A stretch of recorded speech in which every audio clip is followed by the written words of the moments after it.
Hello everybody, welcome back to my channel and hello if you're new. My name is Katie. I'm a minimalist who lives in the Fenlands in the UK and today I'm doing a bit of a sit-down video with you again about 10 ways that I'm going to be taking money seriously this year, and maybe you can get some inspiration from it too. So let's get into the video.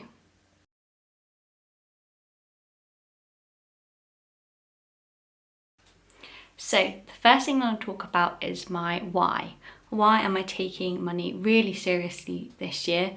And that's because after being on maternity leave for the last 10 months, I'm going back to work in April, and that means my income will drastically increase, thank goodness. But it also means that I can really start prioritizing saving and investing again once I start earning my full wage. And I have a number of financial goals this year. The first goal is to build up my £1,000 starter emergency fund again, because that's just been depleted since being on maternity leave. And it's really important for me and my family to be able to have that emergency fund, even if it's only just £1,000, just to make sure that we are safe from anything like our oven. Well, for example, in the last 6 months, our oven door broke, we had a fence fall down, we had a burst pipe, and one of our cupboards ended up getting mould in it. So we had to go to B&Q, sort of like an emergency B&Q trip, to get all like special mould cleaner and mould resistant paint and all things like that. And those are the kind of things that you don't budget for. You don't want to have to spend your sort of like that month's income on. And yeah, having that emergency fund will just cover us for all those kind of things. Emergency car repairs, vet's visits, all that kind of stuff. So £1,000 emergency fund is the priority. Another priority is to save for our annual bills. So that could potentially fall into a category of how I'm taking money seriously, but I already do this every year anyway. And that's to save money for annual bills like insurances, car tax, home insurance, pet insurance, car insurance, road tax, our garden waste bin collection, those kind of things. Just so we have the money set aside, ready to pay for all these things. And if you pay for things annually, they normally come with a bit of a discount. So actually you end up saving more money by having that money already saved up. So that's my second financial priority of the year. My third is to pay our kitchen off early. So the goal is to save £4,500 by the end of this year, so we can pay our kitchen off 18 months early. That means we have the whole of next year to save up a nice little pot of money ready for our remortgage deal, which will be at the end of 2025.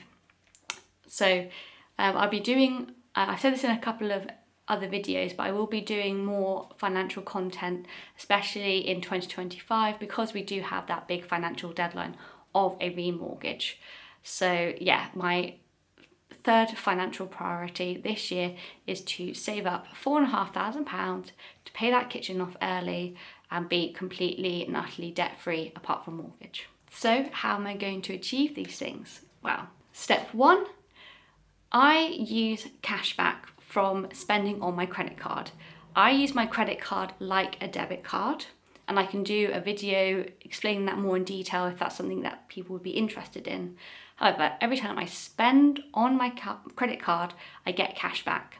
Now, previously, I would just let that cashback build up in my little cashback pot until it reached £100, and then I would take it out and usually spend it on things like Christmas. However, that I realised was a waste of interest. So instead, now every time I get £10 in that little cashback pot, I'm transferring that out into my high interest savings pots. I currently bank with Zopa, Z-O-P-A, just because that was, when I set the savings pot up last year, they were offering a really good rate of interest. They're still offering good interest rates above inflation. Well, not 4.5 or something percent. So it's not the highest you can get, but it's still pretty good considering the interest rates we've had in the last decade. So yeah, every time I have that cash back, I'm transferring it into my high interest savings accounts, and then that free money is then going to be generating even more free money for me. So instead of having to save up £4,500, I might only have to save up £4,300. And that doesn't seem like a lot, but if that's £200 I don't have to save, that's £200 I don't have to save. And my second step for taking money more seriously this year is to use more cashback sites and take getting cashback a bit more seriously. As I say, every time I spend on my credit card, I would just get cashback. I wouldn't really think about it. I would just buy things online and just be happy with the cashback that I got on my credit card, which is quite small. But this year I'm going to take getting cashback a bit more seriously. My workplace have a cashback scheme through our employee reward center thing, but we get pretty good cashback offers on that on loads of retailers. So this year I'm going to be really trying to be serious about shopping online through the cashback sites and getting that cashback and actually utilising more free money. So currently I think I have about £14 worth of cashback sitting in my account. I won't be able to access that until I go back to work in April, but yeah, actually using cashback sites regularly, buying gift cards for things like our food shopping and things like that. So instead of spending £100 on a food shop, I buy a gift card for £80, but with like a 20% cashback or something like that. So then I get £100, but it's only cost me £80. That kind of thing. So I'm going to be taking cashback sites seriously this year. The third thing I'm going to be doing this year to take money really seriously and save loads is I'm going to be sticking to my maternity budget even though I'm going back to work full time. I have been doing some calculations, looking at our spending over the last 10 months.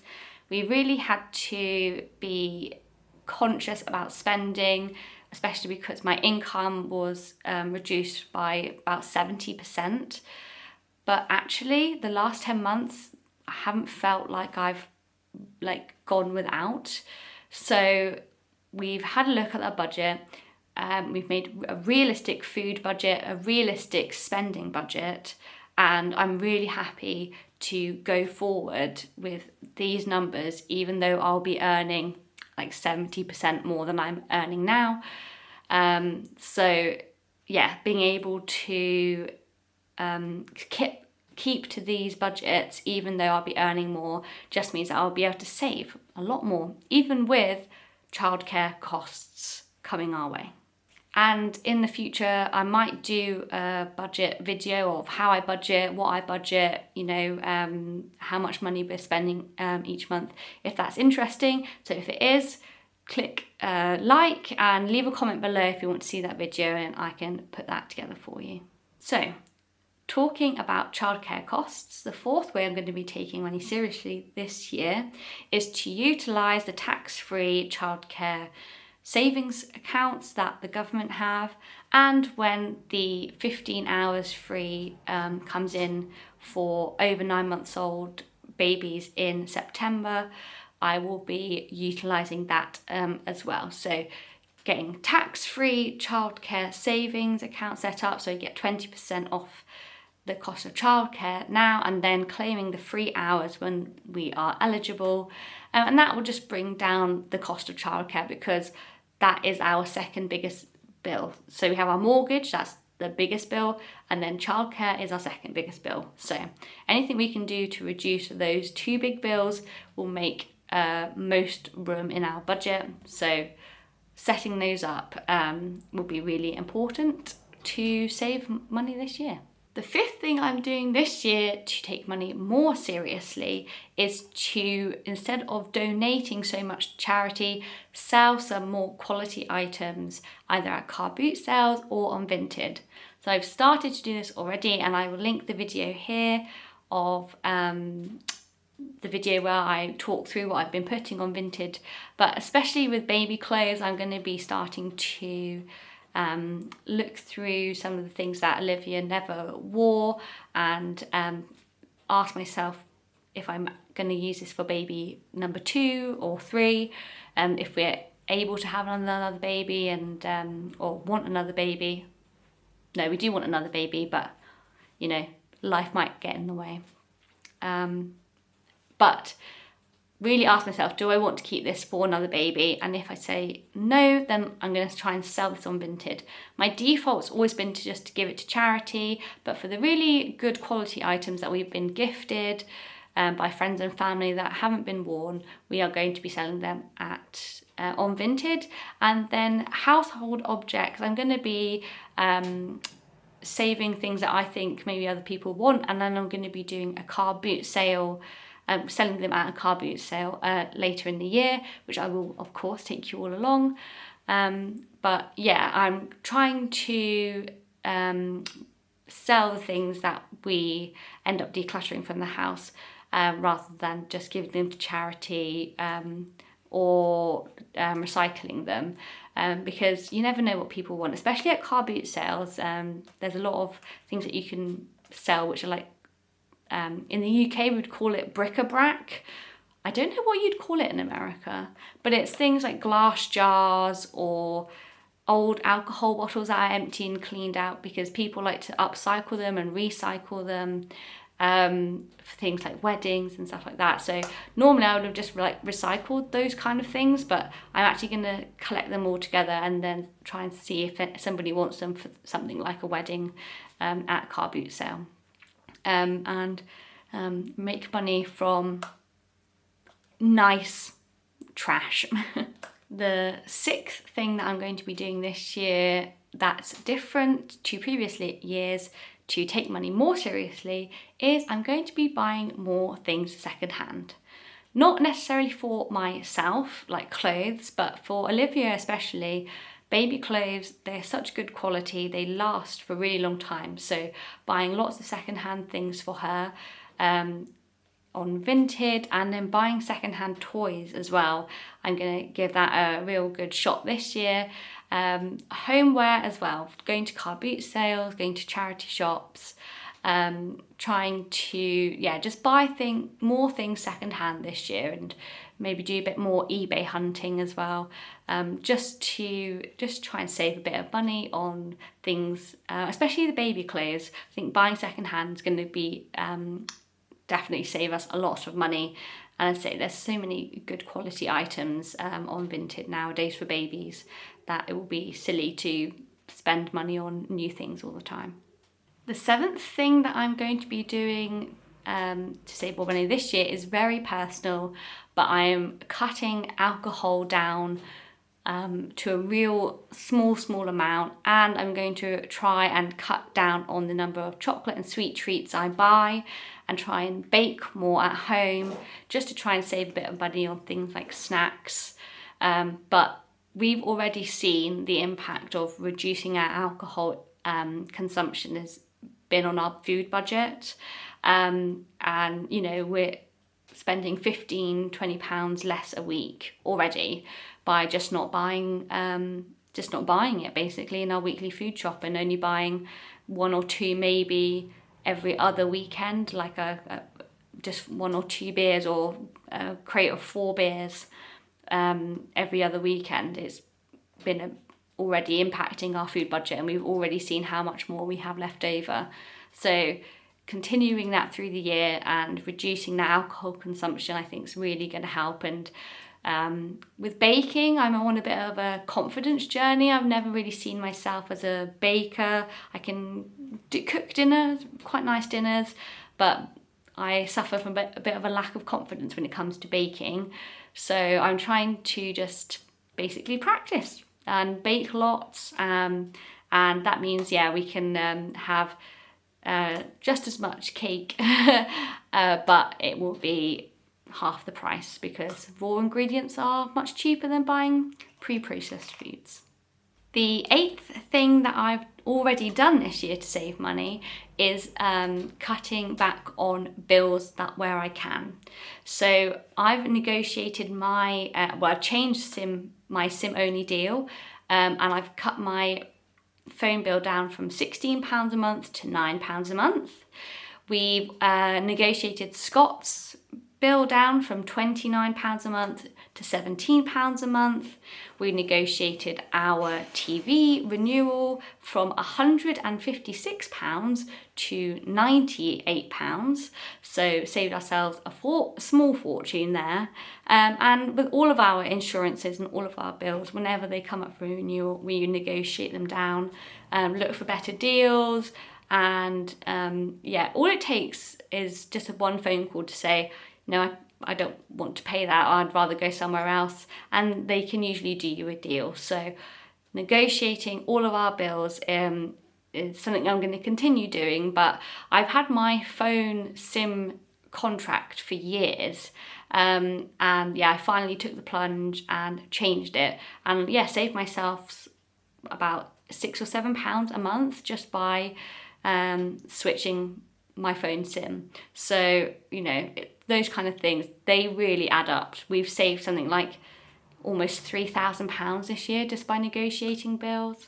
So if you need to any encouragement to just negotiate even just one bill, or just look at one bill and change providers to something cheaper, do it. It's really easy. There's so many protections in place now to swap, so it's not that kind of hassle that it used to be, and you can save yourselves lots of money. The 9th thing that I'm doing this year to take money seriously is pretty specific to my situation, but and I have Martin Lewis to thank for this one, but that's to reclaim my overpaid student loan. Now, if you're watching in America, this will be something that might blow your mind, or it's not something that people maybe do in America, but in the UK our student loan system is completely different, and my student loan, I paid the sort of amount that I was usually pay for the first 4 months of my maternity leave. However, because I haven't earned over the threshold for the whole tax year, essentially all the money that I paid while I was still working, when I was pregnant, towards my student loans, I can claim that back because I'm never going to pay my student loan off. Essentially, because I was going to go on maternity leave, wasn't going to be earning over the threshold, so I can claim that back, and that's about £600. So I will leave a link to the Martin Lewis article about this, but millions of people overpay on their UK student loans every year, and if you're never going to pay it off, it's worth claiming the money back. So £600 back into my pocket is it's not a huge chunk of money, but it's a large amount of money, and it will really go quite a long way into, it's over half of our emergency fund that I won't have to save out of my monthly paycheck. I can just bung all that straight in. So worth claiming it back, and I can do that in May when I'm back at work and the tax year has finished. The new tax year started, and the current tax year that we're in now has finished. But I'll leave a link to the article below, because Martin Lewis explains it much better than I just did. The last thing I'm doing to take money seriously this year, again, is another Martin Lewis special, and that's to put a claim in for the missold car finance discretionary commission thing. So my first ever car was a tiny little Toyota Argo. It was bright blue. It was my pride and joy, my first car I've ever bought. It was brand new, but as we've all recently found out, discretionary commission was almost definitely put onto my personal contract hire contract thing, my PCP contract. So I am definitely 100% sure that if we can get money back from them, I will be getting some money back. So once all the Ombudsman has done their investigation in September, I'm hoping to get a payout from that. It's something that, you know, it's not set in stone. We don't know what's happening, but I hit all the criteria for where discretionary commission probably was added to my contract. I mean, I paid off the car, I've sold the car, I've got a new car now, but that still doesn't matter. That money was still added without my knowledge. The commission was added to my contract without my knowledge, which means I was paying a higher interest rate. And even if it's only £500, £600, £700, you know, again, that's another £500, £600, £700 back in my pocket, earning interest, so I can pay off that kitchen and have that emergency fund, have all of our bills paid. And at the end of the day, it's not the car dealer's money, it's my money. So if I can claim to get it back, I'm going to get it back. And again, I will leave a link to the Money Saving Expert website in the description box below about that if you haven't heard about it. But yeah, hopefully with the student loan, getting that back, maybe getting the car stuff back as well, and then all the other things that we're doing, being able to hit those financial goals is going to be something I can do without having to really scrimp and save so much that I feel like I'm not living for today, as well as, you know, planning for the future, which is also important because, you know, my baby Olivia, she's only young, she's only going to be young once. We want to be doing things. We don't want to have to be cutting back on family days out too much while she's young. We want to be enjoying the time together. So hopefully those might inspire you to have a go at doing some of those things yourself. I know some of them are very specific to my personal situation, but I just wanted to put a video out there about things I'm going to be doing differently this year to take money seriously, to encourage you to have a think about what you can do differently with your finances this year so you can hit your financial goals too.